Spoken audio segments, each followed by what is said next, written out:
Turning now to the boom in artificial intelligence and the growing concerns around the safety of the rapidly developing technology and the data centers that power them.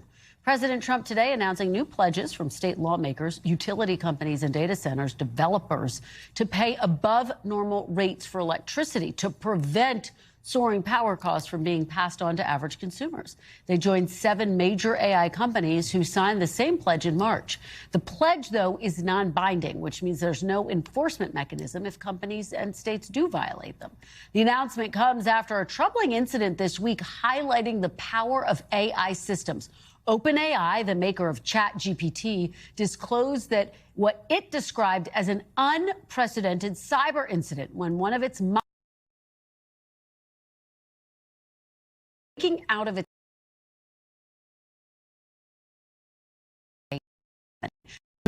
now NBC Chief Capitol Hill correspondent Ryan Nobles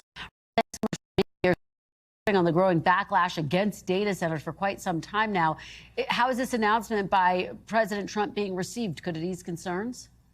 Maybe a little bit, Kristen, but the problem with the White House's announcement today is it only addresses one of the many issues surrounding the rapid expansion of data centers, and that's the cost to power them. It doesn't talk at all about the land that it requires to build these massive data centers. It doesn't deal with the water usage. It also doesn't deal just the encroachment on residential neighborhoods that we're seeing across the country, particularly in counties like nearby Loudoun County in Virginia, which has more than 600 of these data centers. So this is a big problem with a lot of different tentacles attached to it. The White House trying to address at least one part of that, and that's the power issue. But it's still a long way from solving this problem going forward, and it's going to become something that just continues to grow over time. Yeah, I think you're absolutely right about that. And you also had the chance to speak to Senator Mark Kelly today about those growing concerns on the Hill. What did he have to say? Well, Senator Kelly's worried about the back end of artificial intelligence, and that's when it gets to the consumer, particularly how it impacts the elderly community. There are more and more senior citizens that are falling victim to scams that are the direct result of interaction with artificial intelligence bots. And he thinks it's time for Congress to get involved and try and regulate these platforms. Take a listen to what he told me. We're dealing with a technology that's moving incredibly fast. I've been somebody that for my whole career, 25 years in the Navy, 15 of that at NASA, where I've been a user of technology. I believe in innovation. I think AI could be a big win for our country if we get it right. If we don't get it right, we're going to have more problems to deal with. And that's why seniors, are at risk. I sit on the Aging Committee, Special Committee on Aging. Over the years I've been on this committee, we often talk about scams against seniors. This will enable more of that unless we put some guardrails in place. Talk to me about some of the things that you say are relatively simple steps to try and help rein in some of this. Seniors and everybody should really have the right to know when they're speaking to an AI instead of a human. And there's some upside with this, right?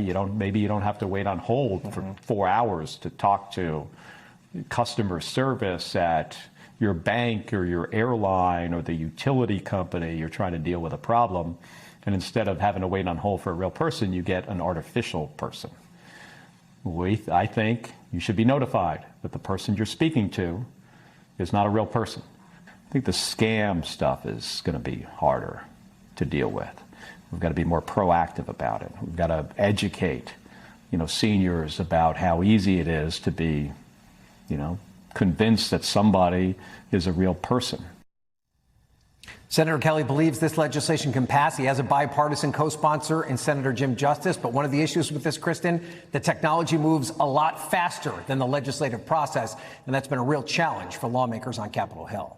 All right, great interview there. Ryan, thank you so much. And a programming note here, you can hear much more from Senator Mark Kelly on Iran, on the midterms, and much, much more this Sunday on Meet the Press. And for more on these growing concerns around artificial intelligence, I'm joined now on set by Peter Wildeford, head of policy at the AI Policy Network, an organization that advocates for federal policies on artificial intelligence. Thank you so much for being here. Thank you for having me. Well, it's great to have you here at really what is a critical moment. So just to remind our viewers, OpenAI says it's investigating what caused one of its models to basically break out of its environment and hack into another company's system. For folks who don't really understand all of the language around AI, how did this happen and why is it so significant? Yes, well, basically what happened is OpenAI, those are the makers of ChatGPT, they were working on this new AI system, and the AI basically went rogue. It's like a sci-fi story come to life. It outsmarted the engineers of OpenAI. It like slipped right past them. It outsmarted the people. Yes. The AI outsmarted the people. Yeah, the engineers were trying to keep this system under control, and the AI found a vulnerability in the control system that the humans didn't even know were there. And it exploited that vulnerability and it escaped. And then it went on and attacked another company. And this happened in the real world. This wasn't like an experiment. This wasn't a simulation. This was a real world attack against a real company. You are someone who's immersed in AI policy, AI research. Is this something you ever imagined you would witness? No, I'm also a former software engineer. I worked with AI for 5 years, and I've never seen anything like this. This is kind of really mind-blowing to me. It raises the question, are AI companies moving too quickly with too few guardrails? Yeah, well, there's a very intense race between these companies. If you try to slow down to build the right guardrails, basically another competitor is just going to come out and cut you off. What kind of guardrails could make a difference? Because that's now, I think, where a lot of the conversation, and as Ryan was just discussing with Senator Mark Kelly, where a lot of the conversation is coalescing on Capitol Hill around what potential guardrails can be put in place. Yes. I think what's really important is that this technology, AI, it's not like other technologies. Like if you have a hammer, the hammer's not going to just like leap off the table and start hammering in nails. But these AIs, they can take independent action. They can act without any human directing them to do. And that's exactly what happened here. I think OpenAI really needs to make sure they're building security for this kind of new level of threat. Like these AIs, they can find vulnerabilities that no one even knew were there, and they can exploit them. Well, there was a bipartisan House bill that was introduced just today. It was called the AI Kill Switch Act. It would basically give the federal government the authority to shut down or slow AI models that the government deems too dangerous. What do you make of that proposal? Is it realistic? Would it have made a difference in what happened this week? I think it's a very smart bipartisan proposal. Basically, this bill would require companies to be able to keep control of their models and like be able to shut down their model if the model went rogue. I personally don't think OpenAI or other companies should be building these models if they can't reliably shut them down. So you think that the companies themselves also need to have some responsibility? Definitely. Yeah, it's unacceptable to have your product just go and attack another person. These companies need to be able to control their models, and if they can't, the government needs to step in and help these companies get it under control. And just to be really clear, do you think there's anything that could have prevented what happened this week? I think the bill from Representative Liu and Representative Moran could have helped. I think there's another bill from Representative Moran, he's a Republican from Texas, that would require companies to report incidents like these.